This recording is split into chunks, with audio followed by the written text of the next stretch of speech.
Padre, te damos gracias, bendito Dios, por este momento que podemos compartir con mis hermanos. Te pedimos tu bendición sobre nuestras vidas, Señor, que en este momento seas tú el que estés hablando a cada uno de nosotros y nos enseñes a través de tu palabra, que podamos aprender, bendito Señor, de tu autoridad y que podamos aplicar tu autoridad primero a nuestras vidas y luego también, por supuesto, en contra del reino de las tinieblas y en beneficio también de tu iglesia. Padre, en el nombre de Jesús te pedimos que tu Espíritu Santo sea el que se esté moviendo en medio de nosotros para que podamos aprender y atesorar tu palabra en nuestro corazón. En el nombre de Jesús. Amén. Entonces, el tema del día de hoy es la autoridad del Señor. Efesios 1, 17 al 22. Vamos a estar leyendo. ¿Quién lo tiene? En voz alta para que quede aquí también en la grabación, por favor. Okay. Para que el Dios de nuestro Señor Jesucristo, el Padre de gloria, os dé espíritu de sabiduría y de revelación en el conocimiento de Él. ¿Sigo hasta el 22? Sí. Alumbrando los ojos de vuestro entendimiento, para que sepáis cuál es la esperanza a que Él os ha llamado, y cuál las riquezas de la gloria de su herencia en los santos, y cuál la superamiento grandeza, supereminente grandeza, grandeza de su poder, para que nosotros los que creemos, según la operación del poder de su fuerza, la cual opera en Cristo, resucitándolo de los muertos y sentándolo a su diestra en los lugares celestiales, sobre todo principado y autoridad y poder y en señorío, y sobre todos nombres que nombra, no solo en este siglo, sino también el venidero, y sometió todas las cosas bajo sus pies, y los dio por cabeza sobre todas las cosas a la iglesia. Muy bien. Indudablemente el Nuevo Testamento nos enseña mucho con respecto a la autoridad de Cristo. Indudablemente la palabra también nos enseña que a Él se le entregó toda autoridad y todo poder y nombre, sobre todo nombre, ¿de acuerdo?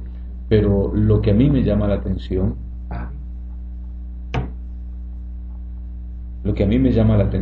es el hecho de que para poder Él tener la autoridad tuvo que humillarse primero, ¿de acuerdo? Ahora bien, cuando hablamos de la autoridad del Señor Jesucristo, mi pregunta es, me permite decir así, no sé si decirle, sí, en la preexistencia del Señor Jesucristo, cuando no era conocido como Señor Jesucristo o como Jesús, ¿tenía autoridad o no? Cuando era conocido como el Verbo de Dios, ¿de acuerdo? O conocido como el Hijo de Dios en eternidad pasada, antes de venir como Jesús, ¿tenía autoridad? ¿Sí o no? Claro que sí, tenía autoridad. Y la autoridad que Él tenía era toda autoridad, porque es Dios, indudablemente. Pero lo que me llama la atención a mí es de que Él depuso esa autoridad, ¿de acuerdo? La dejó esa autoridad en el cielo en el momento en que toma cuerpo. O sea, ¿qué es lo que hizo el Señor Jesucristo? Él se humilla, ¿de acuerdo? Y se hace siervo, dice la Escritura. Y lo tremendo es que se hizo siervo de siervos, porque usted observa que Él se hizo siervo de siervos cuando están en el aposento donde van a participar de la última cena, ¿de acuerdo? Dice que le lava los pies. El que lava los pies es el siervo, ¿de acuerdo? Y estos que estaban allí para ser lavados los pies eran los discípulos, pero los discípulos, ¿quiénes eran en realidad? Eran pescadores, eran hombres de poco conocimiento, de poca cultura, si me permite decirlo así. Eran personas que en realidad no tenían un desarrollo en su vida y eran vistos como gente del vulgo, ¿de acuerdo? Gente popular. Por lo tanto, la palabra dice claramente que Él se hizo siervo de siervos, ¿verdad? Ahora, qué tremendo, nosotros no entendemos, no hemos captado todavía en nuestra mente que la autoridad no viene porque yo soy grande, no viene porque soy algo, porque he estudiado, porque tengo un título o un ministerio sobre mis hombros, sino que la autoridad viene sobre cada uno de nosotros cuando nosotros verdaderamente nos convertimos en siervos delante de Dios. Pero no solo siervos de Dios, sino también siervos de los hombres.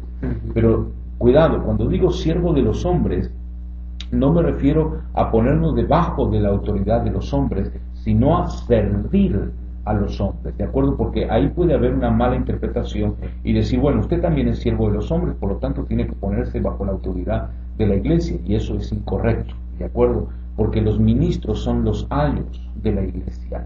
Los ministros son, entre comillas, el tutor de la iglesia hasta que la iglesia alcance la estatura del varón perfecto, y entonces el tutor le es quitado para que venga el Rey de Reyes y tome lo que es suyo y se lo lleve. ¿Me está entendiendo? Indudablemente la autoridad no se consigue porque yo he estudiado. La autoridad no se consigue porque yo tengo dinero o tengo una posición. La autoridad se consigue cuando yo tomo y sigo los pasos que el Señor Jesucristo estableció. Él dejó el cielo, Él dejó su trono, de acuerdo, en el cielo, para convertirse en siervo de siervos, ¿de acuerdo? ¿Cómo es que voy a adquirir la autoridad? Uno dice, bueno, pero hermano, en el momento en que hemos aceptado a Cristo, automáticamente se nos da la autoridad. Sí, es cierto, pero en el momento de ejercerla es que se va a ver si tenemos verdadera autoridad o no. ¿Por qué? Porque el reino de las tinieblas permítanme decirlo de esta forma, es muy ajuicioso. ¿En qué aspecto? En el aspecto que ellos miran si verdaderamente tenemos autoridad o no.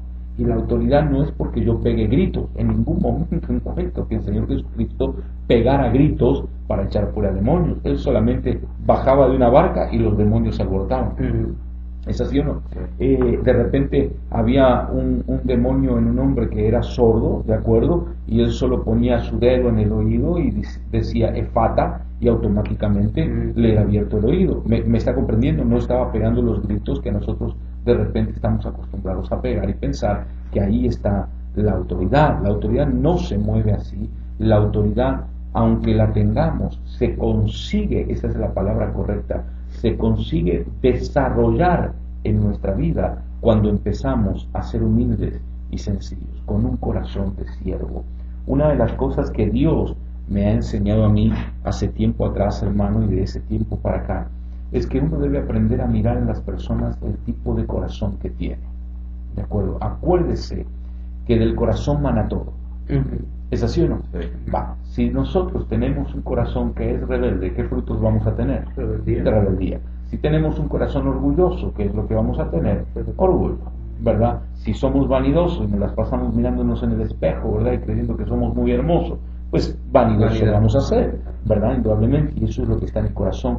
Pero si tenemos un corazón de siervo, ¿va a haber o no va a haber humildad? No digo perfecta humildad, ¿de acuerdo? Porque nadie tiene perfecta humildad, pero por lo menos el aceptar estar sujeto bajo un ministro y aprender la palabra de esa persona y poner por obra lo que se aprende. ¿Me está entendiendo? Eso es lo que yo observo aquí. El Señor Jesucristo se colocó debajo del Padre, si me permite decirlo de esta forma, por decisión propia, en humildad. ¿El Padre, el Hijo y el Espíritu Santo son iguales, sí o no? En todo son iguales, en divinidad, en atributos, de acuerdo, absolutamente en todo, en gloria, son iguales. Mas, sin embargo, usted lo ve que el Señor Jesucristo aquí en la tierra dice, yo vine a cumplir las obras de mi Padre. ¿Es así o no? Y los que no hacen la voluntad de mi Padre no son mi madre ni mis hermanos. O sea, ponía al Padre sobre él. Eso es algo importante que observemos. ¿Por qué el reino de las tinieblas le tenía tanto miedo al Señor? ¿Por qué temblaban ante ellos? ¿Por qué los demonios se manifestaban solo a la presencia de Él? Porque su autoridad se manifestó por su humildad y su sencillez. ¿Qué es lo que busca el reino de las tinieblas? Que el ser humano sea orgulloso, que el ser humano sea autoritario, ¿de acuerdo? Y ahí es cuando pierde absolutamente todo ante Dios y el reino de las tinieblas lo gobierna. Usted encuentra aquí en este papel, en este estudio, el Nuevo Testamento enseña la autoridad de Jesucristo. El término Señor empleado a menudo para referirse a Cristo significa dueño o director. ¿Es así o no? Pues un señor es una persona que es dueño de algo. Los esclavos le llamaban a sus amos mi señor, ¿de acuerdo? O señor, una cosa así. Entonces denota un título tremendo, ¿de acuerdo? Denota el título de alguien que tiene autoridad o señorío sobre alguien, o que dirige a alguien, o supremo en autoridad. 3 veces el Nuevo Testamento se refiere a Cristo como Rey de Reyes y Señor de Señores. 1 Timoteo 6:15, Apocalipsis 17:14 y 19:16 menciona acerca de eso, Rey de Reyes y Señor de Señores. Muchísimas declaraciones a lo largo del Nuevo Testamento, además de algunas incidentes en el Evangelio, revelan la autoridad de Cristo. Por ejemplo, hubieron los casos que aquí se van a estar mencionando más adelante, cuando el Señor Jesucristo utiliza la autoridad que el Padre le otorgó con respecto a alguna sanidad, en algún enfermo, de acuerdo, algún endemoniado, inclusive la autoridad sobre la misma muerte con aquella niña que le dijo Talita cumí, ¿verdad? O sea, niña te digo levántate, ¿verdad? Sin embargo, no todo en el Nuevo Testamento aceptaron, o sea, no todos en el Nuevo Testamento aceptaron la autoridad de Cristo. ¿Por qué? Porque la autoridad, mis amados hermanos, se acepta por libre albedrío y voluntad propia. Una autoridad se acepta cuando yo depongo ¿cómo podría decirlo? Mi carácter, me pongo debajo de la persona, me someto debajo de la persona y acepto que Dios colocó a esa persona como autoridad sobre mi propia vida, ¿de acuerdo? Cuando, por ejemplo, vamos a lo más sencillo de entender. Cuando una persona llega a una iglesia y viene al pastor y dice, hermano, mire, yo he venido por 2 meses a la congregación y he decidido congregarme y aceptarlo a usted como mi pastor, automáticamente se está colocando bajo una autoridad. ¿Me está comprendiendo? Y quitando su nivel de autoridad y poniendo debajo de él. Como por ejemplo cuando un ministro viene con otro ministro. ¿Se puede un ministro colocar bajo la cobertura o bajo la autoridad de otro ministro? Claro que sí. Cuando viene un ministro y dice, hermano, el Señor me habló y sabe que me dijo que me ponga bajo su cobertura. O sea, me estoy poniendo bajo tu autoridad. Aunque soy pastor, pero reconozco que en ti hay una unción mayor a la mía y me pongo debajo de esa unción. ¿Me está comprendiendo? Entonces, eso es lo que sucede aquí en la Escritura. Debemos entender que una de las primeras cosas que debemos aprender es que hay autoridades, y las autoridades se manejan por 2 razones. La primera, por su humildad, sencillez, y por la unción que tiene la persona, indudablemente por el ministerio que se le haya dado, o un ministerio de ayuda, ¿de acuerdo? O una delegación de autoridad. ¿Se le puede delegar a alguien que no tiene ministerio? ¿Se le puede delegar autoridad? Bueno, sí, pero... Sí, por eso lo estoy diciendo claramente. Alguien que no tiene ministerio, ¿se le puede delegar una autoridad? Sí. Por ejemplo, un anciano es una autoridad delegada. Un diácono es una autoridad delegada. Un coordinador de ujieres es una autoridad delegada. Un ujier es una autoridad delegada. ¿Me está comprendiendo? Entonces, todos los que están debajo de cada uno de ellos tienen que aprender a sujetarse a lo que está allí. Pero no podemos sujetarnos si no aprendemos a tener humildad en nuestro corazón y un corazón de siervo. El Señor Jesucristo, siendo Dios, creador, porque usted lo sabe, lo dice Juan, el Evangelio de Juan, todo fue creado por Él y para Él. Siendo Él el creador de todas las cosas, se pone debajo, ¿de acuerdo?, del Padre para poder hacer la labor que le corresponde. O sea, en pocas palabras, nosotros no podemos hacer absolutamente nada en el reino de Dios si no tenemos corazón de siervo, si no tenemos humildad y no aceptamos que hay otras personas que tienen mayor autoridad que nosotros. ¿Ven? Ahora, yo me puedo poner debajo de la autoridad de quien yo quiera o debajo de la autoridad que Dios me diga que debo colocarme. Exacto. Pues yo puedo ir con cualquier pastor y decirle, ¿sabes qué? Ponte, ven, tú ahora vas a ser mi autoridad, y Dios no me está colocando allí, ¿de acuerdo? Y yo me estoy humillando en un área que Dios no me está pidiendo que me humille, ¿verdad? Y eso va a causar en mi vida un retraso en mi vida espiritual, ¿de acuerdo? ¿Por qué? Porque Dios es el que tiene que tener el control de todas las cosas. Amén. Y Él es el que le dice a uno, porque Él sabe dónde uno va a aprender y dónde uno no va a aprender. ¿Me comprende? Pues aquí tenemos nosotros la segunda parte de esta pequeña introducción. Sin embargo, no todos en el Nuevo Testamento aceptaron la autoridad de Cristo. Algunos se opusieron abiertamente. ¿Quiénes? Por ejemplo, los fariseos, los saduceos, los escribas y todos ellos. Eso se hace patente en el pasaje de esta lección. Ellos, hermano, usted busque después en su casa Mateo 12, del 1 al 37. Eso va a abrir un poco más el tema, ¿de acuerdo? Pero yo quiero que observe esto, hermano, porque hoy en día también hay gente que se opone a estar bajo una autoridad, inclusive pastoral, siendo que Dios lo coloca y lo establece dentro de una iglesia. Gente que no sabe sujetarse a un pastor. Es más, hay gente que sabe sujetarse al pastor, pero las autoridades que el pastor delega no se sujetan. Por ejemplo, el pastor delega coordinadores de ujieres, ¿de acuerdo? Pero los ujieres no se quieren sujetar a ellos. Es que ellos no saben. Aquí no se trata, cuando uno delega una autoridad, no se trata de que si la autoridad sabe o no sabe. No estamos igual que en el mundo. Es más aún, en el mundo, en algunas empresas, no se basan al poner a un supervisor o a un leadman por el conocimiento, sino por la confianza y por la forma de comunicarse esa persona con sus jefes. Eso es curioso, yo lo aprendí estando en la compañía donde trabajaba, aprendí eso. Aunque a mí cuando me pusieron por leadman, gracias a Dios me pusieron porque mi trabajo daba testimonio de mí, ¿de acuerdo? Y el conocimiento que yo tenía daba testimonio de mí. Pero había leadmans y había supervisores que literalmente no sabían del trabajo, pero porque tenían buena comunicación con los jefes y porque eran personas de confianza, los colocaban en ese lugar. Eso es curioso, hermano. Y uno dice, no, tendrían que poner al que más sabe, pero resulta de que ponen al con el que más confianza tiene. Uno diría, bueno, pero son unos barberos.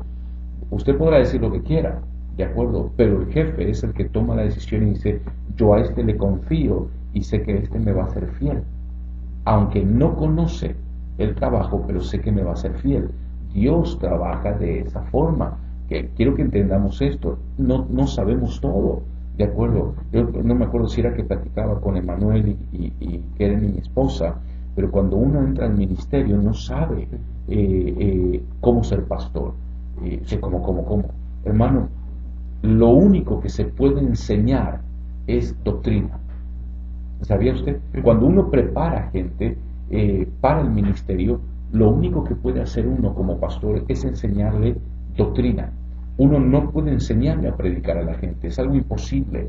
Yo no me puedo, por ejemplo, Emanuel, ¿sabes que de ahora en adelante vas a predicar así? Cuando te pares vas a decir, aleluya. Eso no es predicar, ¿me comprende? La prédica, la forma de predicar y de enseñar, la enseña el Espíritu Santo. No hay lugar que a usted le diga cómo se debe predicar, no lo hay. No hay ni siquiera un esquema de prédica en las Escrituras, no lo hay, ¿de acuerdo? Entonces es algo que es por el Espíritu Santo que se nos enseñan todas esas cosas. Uno no puede enseñarle a otra persona a ser pastor. ¿Y usted por qué no? Porque a medida que uno entra, en el momento en que uno entra al ministerio, es cuando el Espíritu le va enseñando. Y cometemos errores, ¿me comprende? Pero el Espíritu lo va corrigiendo, o uno busca a un pastor amigo o a su propio pastor para que le diga, hermano, ¿qué hago? Aconséjeme. Pero se va aprendiendo todo en el camino. Cuando platicaba con Emanuel y mi familia, yo le decía, es algo muy curioso, yo comparo el ministerio pastoral como un papá, ¿de acuerdo? La paternidad nadie se la enseña, la aprende cuando usted es papá. ¿Me comprende? Cuando usted se convierte en papá, automáticamente empieza a aprender. Y dijo alguien, echando a perder, se aprende, ¿verdad? Y por lo general uno echa a perder al primero. Pero no. Pero bueno. Te cayó también a ti. Y a ustedes son los primogénitos. Pero los primogénitos. ¿También tú, Mayo? No, yo soy el tercero. Ande. Oh, pues que eres el primero. Pero bueno, entonces, ¿por qué es que menciono esto? Porque debemos entender, hermanos, que la palabra de Dios nos enseña que poco a poco vamos aprendiendo. Y una de las cosas que debemos aprender es a sujetarnos.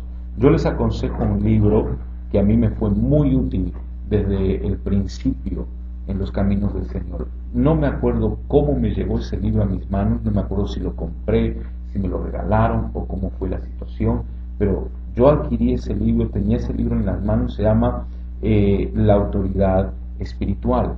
Es de un escritor que se llama Watchman Nee, ¿de acuerdo? Ese libro es algo pero impactante. A mí me enseñó, hermano, yo como joven era muy rebelde, que no me gustaba estar bajo autoridad de nadie, como cualquier otro joven, de acuerdo, que llega fuera de los caminos del Señor. Pero ese libro llegó a mis manos, yo me lo tragué, hermano, lo comí, ese libro lo leí como 3, 4 veces, me fue tan útil, hermano, que hasta el día de hoy, sinceramente, he entendido lo que es estar bajo sujeción, ¿de acuerdo? Y si uno anhela algo en Cristo Jesús, lo primero que tiene que aprender es eso, sujeción. Sin sujeción no se llega a ningún lado, ¿de acuerdo? ¿Por qué? Porque Dios aborrece la rebeldía, y el que no se sujeta es rebelde, ¿de acuerdo? Sin vuelta de hoja, no hay vuelta de hoja ahí, no hay otro camino, ni shortcuts aquí, ni nada de eso, ¿de acuerdo? Es un solo camino que Dios establece y la sujeción es lo primero. Amén. Si queremos mover la autoridad y el poder de nuestro Señor Jesucristo, lo primero que debemos aprender es sujeción. Amén. Aceptar las autoridades que Dios delega. Luego dice, aquí los fariseos pusieron en tela de juicio la autoridad de Jesús e incluso la desacreditaron. Pero Jesús ejerció su autoridad ante los ojos incrédulos de ellos y los invitó a que tomaran una decisión respecto a su señorío. El señorío de Cristo es importante hoy para nuestras vidas. ¿Por qué ponemos esto de que el señorío de Cristo es muy importante? Porque, hermanos, si no reconocemos a Jesús como nuestro Señor, ya estamos en problemas. Si Jesús es mi maestro, como algunos le dicen, es cierto, está bien, pero estoy en problema. Si solo es mi maestro, estoy en problema.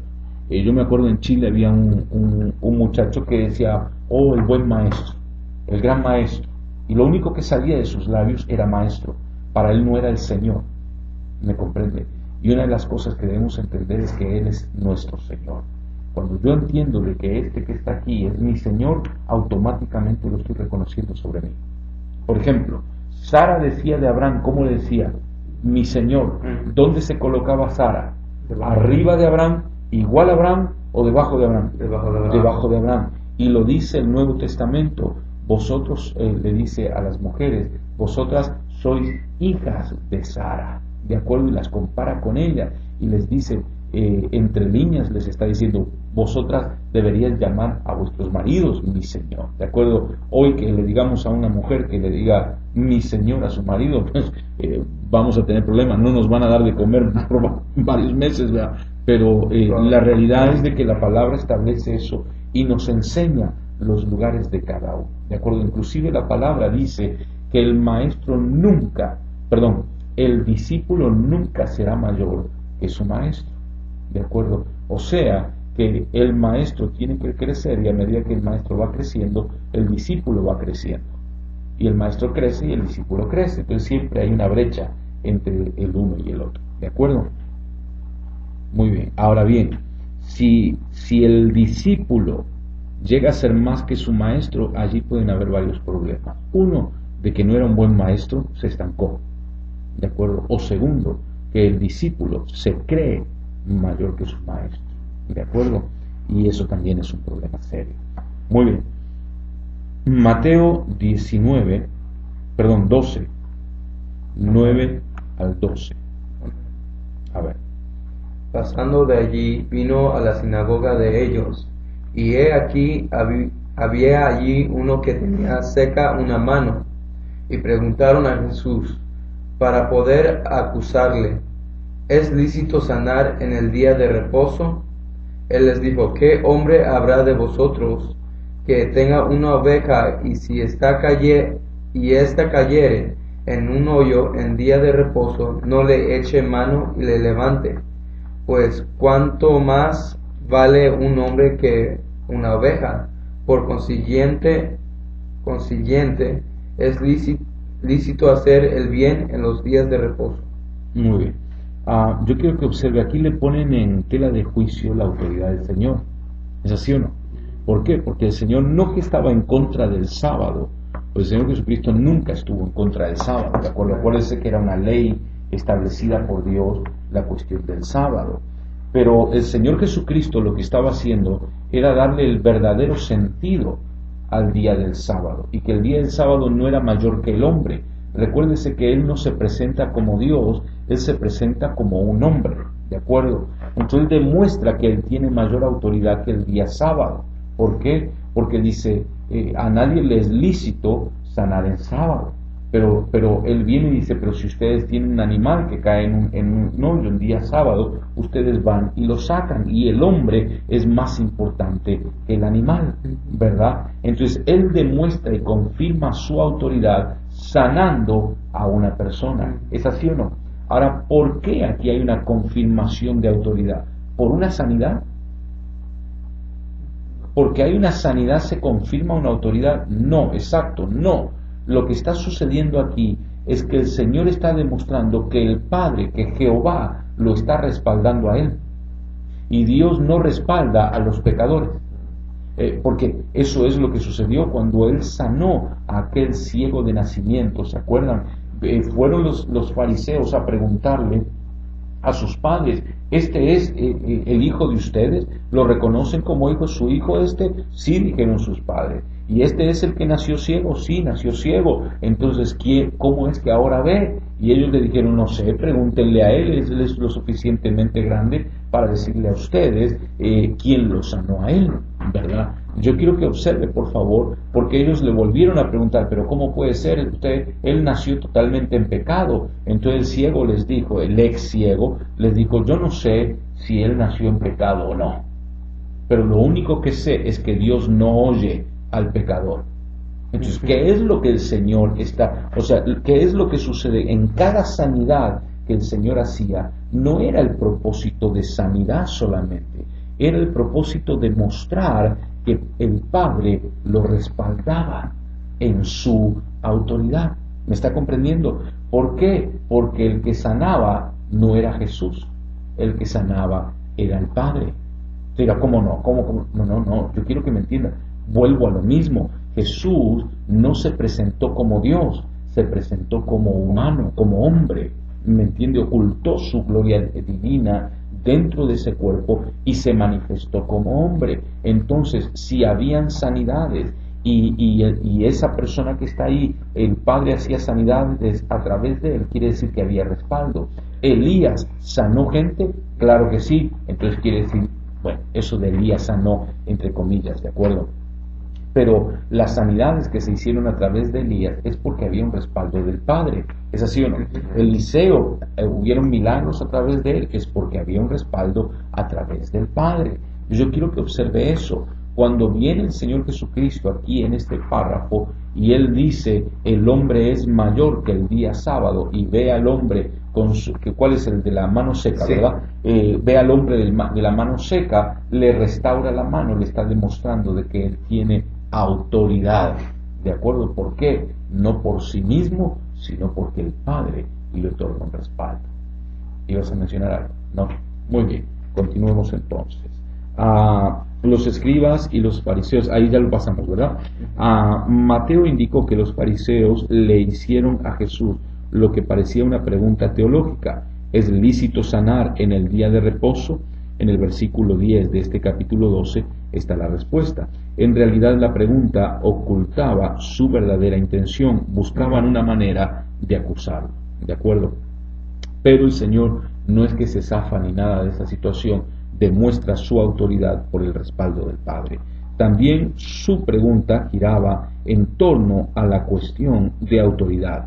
Aunque el Antiguo Testamento no prohibía que se sanara en día de reposo, los maestros legalistas de la época de Cristo consideraban el sanar como trabajo y una violación de las restricciones del día de reposo.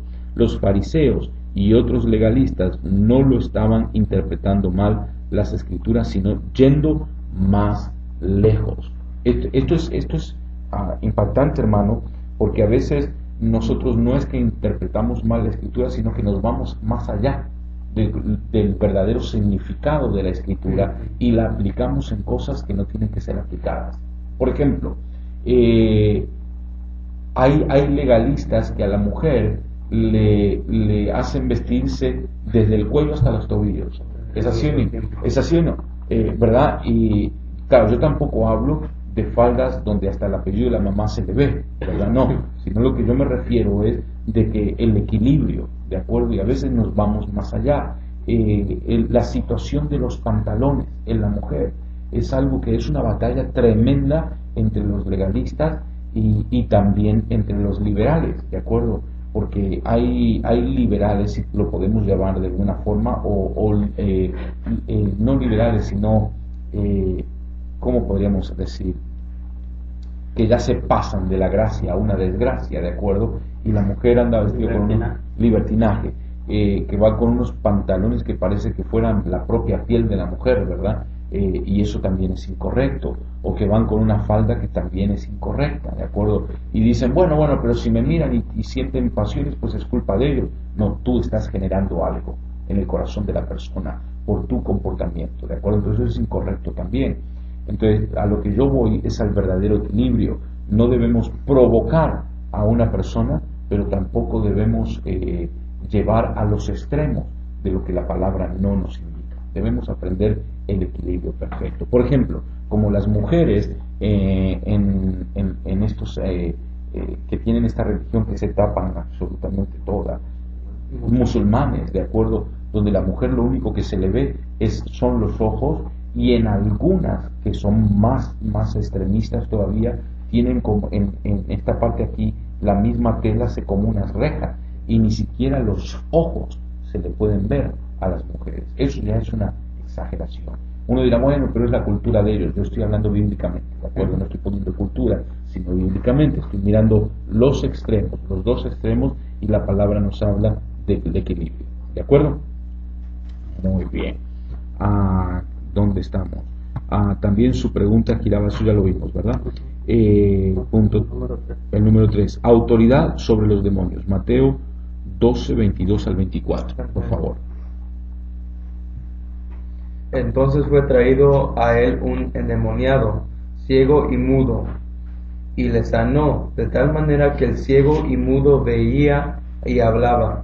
Y toda la gente estaba atónita, y decía, ¿será este aquel hijo de David? Mas los fariseos al oírlo decían, este no echa fuera de los demonios, sino por Belzebú, príncipe de los demonios. Muy bien. Ahora, note por favor, aquí este demonio estaba causando dos defectos en la vida de esta persona. ¿Es así o no? ¿Cuáles eran los defectos? Ceguera y sordera, ¿verdad? Ahora bien, él viene y lo echa fuera a este demonio, pero los demás dicen, este lo echó fuera por el dedo de Satanás. Entonces el Señor Jesucristo se levanta y dice si yo echo fuera los demonios por el dedo de Satanás, entonces Satanás está dividido y no va a permanecer, pero si lo echo por el dedo de Dios, entonces el reino de los cielos se ha acercado a vosotros. Ahí está la autoridad, ¿de acuerdo? Utiliza en cada una de las cosas que estamos viendo, el Señor está utilizando todo esto para demostrar la autoridad que hay en Él. Ahora, mi pregunta ¿es lícito que yo demuestre mi autoridad, o lo lícito es de que el Señor respalde mi autoridad sin yo estar diciéndole a la gente sujétate? Yo creo que la segunda. Yo no debo estar sujétate, ¿me comprende? O tratando de ejercer una autoridad sobre las personas. Es lo que hoy en día muchos pastores hacen, ¿de acuerdo? El ejercer una autoridad con demasiada énfasis, y que llega un momento que uno siente de que lo están asfixiando a uno y uno prefiere moverse, ¿de acuerdo? Yo creo que la autoridad se ejerce de esta forma. Si vas a responder allá, por favor.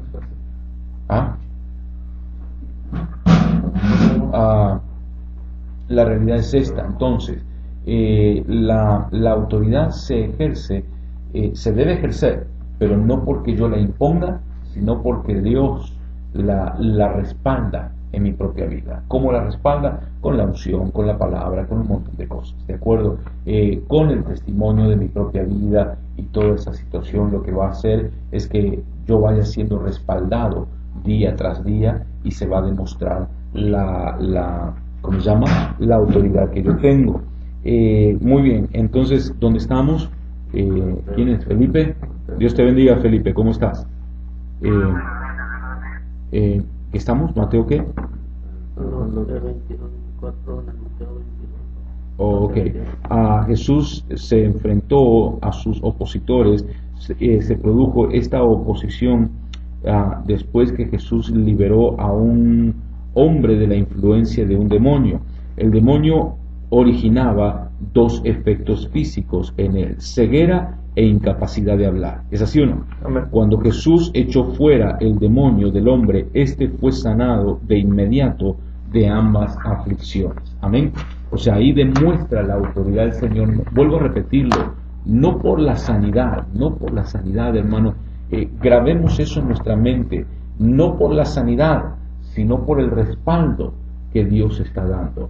Ellos le dijeron, bueno, pero Satanás puede hacer eso, pero si Satanás lo hace, está dividido su reino, ¿de acuerdo? Entonces está demostrando una vez más que el que lo está respaldando es el Padre, ¿de acuerdo? La autoridad de Cristo, a fin de responder a la acusación de los fariseos de que él estaba obrando milagros con el poder de Satanás, Jesús presentó tres argumentos.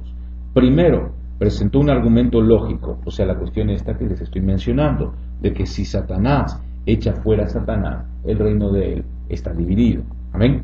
Si echa fuera un demonio por el poder de Satanás, Satanás estaría dividido contra sí mismo y se derrumbaría su reino. Es ¿cómo es que llaman? Un argumento lógico, ¿de acuerdo? Ningún rey con dos dedos de frente va a mandar a matar a su gente, porque pues viene otro enemigo y cuando está debilitado lo hace pedazo.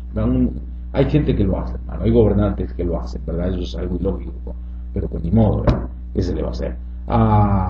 No tendría sentido alguno el hecho de que Satanás se dividiera contra sí mismo. Acto segundo o argumento segundo, Jesús presentó un argumento contemporáneo, versículos 27 y 28 del capítulo 12. En aquel tiempo los judíos exorcistas echaban fuera demonios y se aceptaba su obra como de Dios. ¿Es así o no? ¿Por qué no aceptar también de que Jesús echara fuera demonios por la obra de Dios? Porque entonces tendrían que aceptar de que Él venía de parte de Dios, ¿verdad? Por último, el Señor presenta otro argumento lógico en todo este pasaje que estamos viendo, de acuerdo en el versículo 29.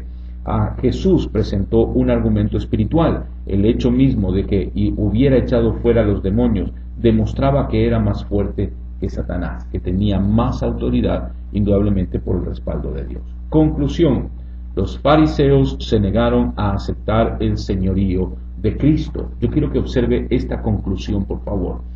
¿Qué hubiera sido lo lógico? Que los fariseos aceptaran el señorío de Cristo después de estas manifestaciones. Esto nos está demostrando algo, que tanto el señorío de Cristo como la autoridad que Dios nos ha otorgado a nosotros, no la podemos imponer.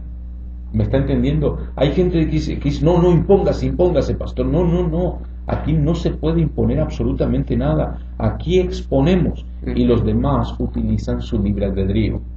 ¿Me comprende? Es como cuando uno predica la palabra. Uno puede predicar hasta el cansancio y querer agarrar a la gente del cuello y meterle la palabra en la cabeza como pueda ser, o en el corazón de alguna forma, pero no es así. Ellos tienen que utilizar el libre albedrío, aceptar o rechazar, ¿verdad? Y el que rechaza le lleva sus consecuencias, como le sucedió aquí a los fariseos y a todos ellos. Rechazaron el señorío de Cristo y les cayó encima el juicio de Dios sobre ellos. ¿Se acuerdan cuando iba a la cruz el Señor? Dijeron que la sangre de...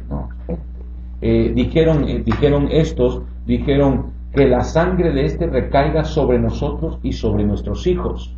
¿De acuerdo? ¿Y por qué? Porque rechazaron el señorío de Él y literalmente la sangre ya no salvadora, sino la sangre en juicio cayó sobre ellos. Mientras que nosotros hemos sido cubiertos con la sangre de Él, la sangre de Él en ellos recayó para juicio. Por eso hay que tener cuidado aquí, ¿de acuerdo? Cuando yo no acepto el señorío de Cristo, la sangre de Él, aunque yo esté en la iglesia, porque yo les decía hace un rato atrás, hay gente que lo ve como maestro, hay gente que lo ve como, no sé, como un revolucionario. Hay gente que lo ve como alguien importante, interesante, como un profeta, ¿verdad? O como otras cosas, pero ya tomarlo como Señor no es la máxima expresión, ¿de acuerdo? Pero es algo necesario en nosotros. Debemos aprender a tomarlo como nuestro Señor, no solamente como nuestro Dios, ¿de acuerdo? Sino también como Señor. ¿Para qué? Para que la sangre de Él no caiga sobre nosotros como juicio. Porque dice la Escritura que los que hemos aceptado a Cristo, pero no hemos dejado que su sangre cubra nuestras vidas, irán a lavar sus vestiduras en la sangre del Cordero. Ya está hablando de juicio. Y es un juicio correctivo para los hijos desobedientes. ¿De acuerdo?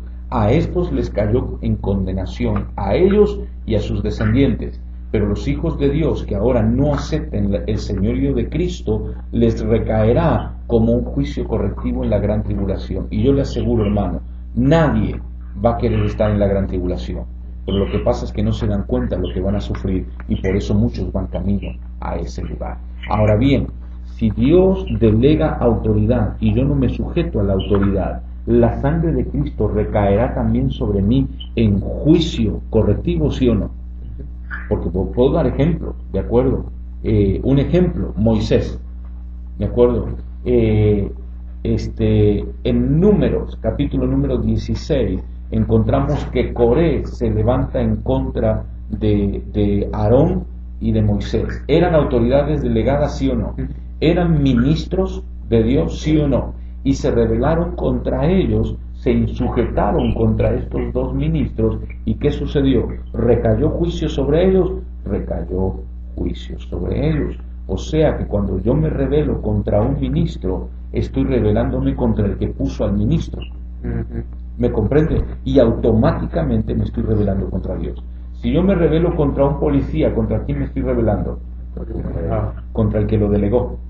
Y así son hasta que llego al presidente. ¿Me comprende? Entonces, si yo me rebelo contra un ministro, me estoy rebelando contra el que lo puso. Ese que dice, ese que será siervo está por cual. Y cuidado, porque si Dios verdaderamente lo colocó como pastor, usted no sabe lo que puede llegar a suceder en su propia vida. Aquí no es de que uno quiere meter temor, no, hermano. Si pudiéramos meter temor en el corazón de la gente, mejor. O sea, no me estoy refiriendo a miedo, sino al temor de Jehová. Pero hay gente que ha perdido el temor a Dios y por eso vemos las cosas que vemos hoy día dentro de las iglesias, porque la gente ha perdido totalmente el temor a Jehová y piensa que todo esto es un juego. A los pastores, vos ven, no estoy diciendo que le hagamos, ¿cómo se llama? Reverencia, ni los tratemos de su santidad ni nada de eso, pero el respeto que cada persona se merece lo debe llevar. ¿Es así o no? Muy bien, entonces por conclusión, hermanos, pero rechazar su señorío es rechazar la salvación que Él ofrece, y el negarnos a someternos a su autoridad puede llevarnos a la senda que termina en destrucción. Amén. Muy bien. Nos quedan 6 minutos para que ustedes suban al ensayo. Preguntas. Pastor, una pregunta nomás. Bueno, yo sé que la Biblia dice que los pecados de los hijos no son hijos de los padres, algo así.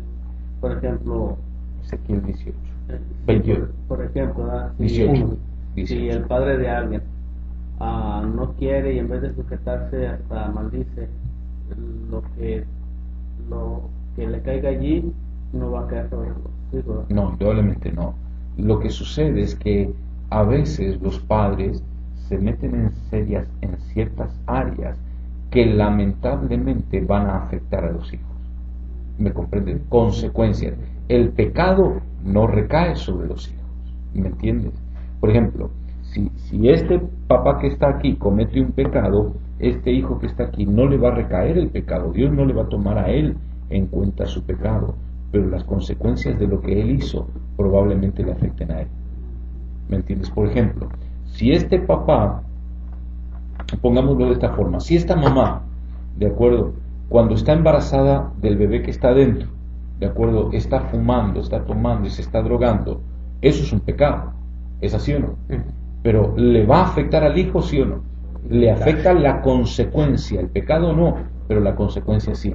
Y a veces confundimos nosotros, decimos, bueno, pero ¿por qué este está como está? Si él no lo hizo el papá. Es que no pecó él, pero el pecado de él le alcanzó en la consecuencia. ¿Me está entendiendo? Y eso es lo que mucha gente, mire hermano, yo lo que le estoy diciendo ahora es algo que el Señor me lo hizo entender hace pocas noches atrás, ¿de acuerdo? Pues yo le decía, Señor, ¿qué es lo que sucede? Porque hay personas que están en ciertas condiciones, porque hay gente que de repente sus padres son unos friolentos tremendos en la vida espiritual y los hijos están igual, friolentos, y ellos no fueron los que pecaron, fueron sus padres. Y entonces el Señor me mostró que es cierto, la palabra dice que el pecado de los padres no recaerá sobre los hijos, pero dice que había un dicho en Israel que tenían la dentera. Los padres comían las uvas y los hijos tenían la dentera. La dentera era defecto en la, ¿cómo se llama?, en la encía, ¿de acuerdo? Por ellos comer muchas uvas le venía el defecto en las encías a los hijos, ¿de acuerdo? Están haciendo esa comparación.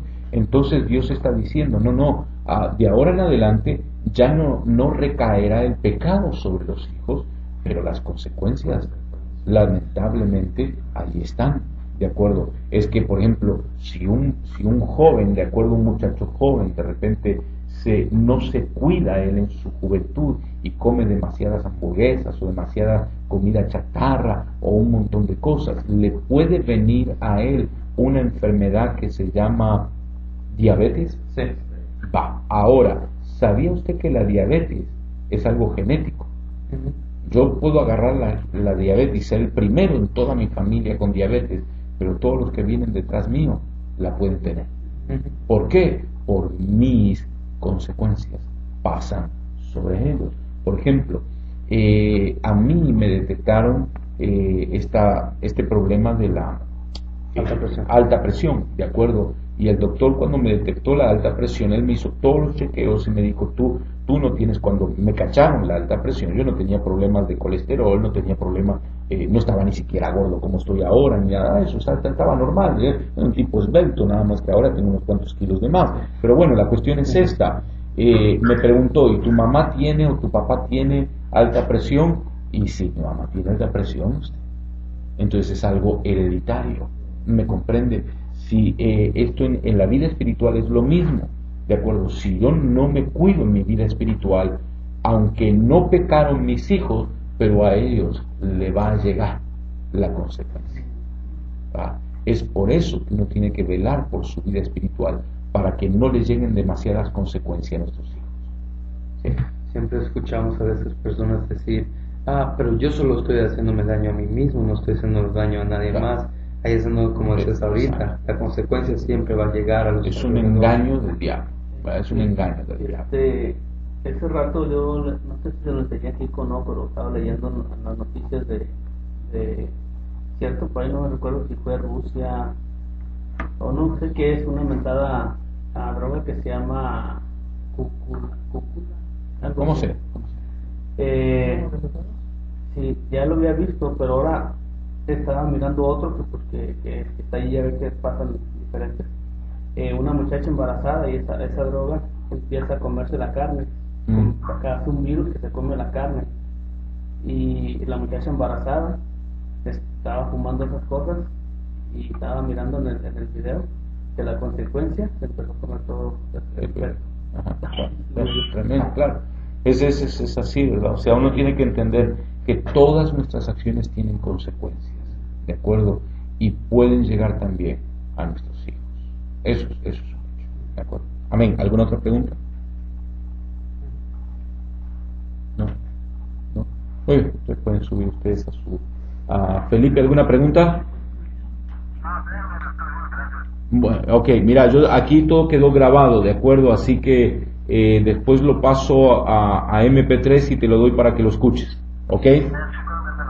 Va, pues que Dios te bendiga, mi hermano. Vamos a orar rápidamente y quedamos así.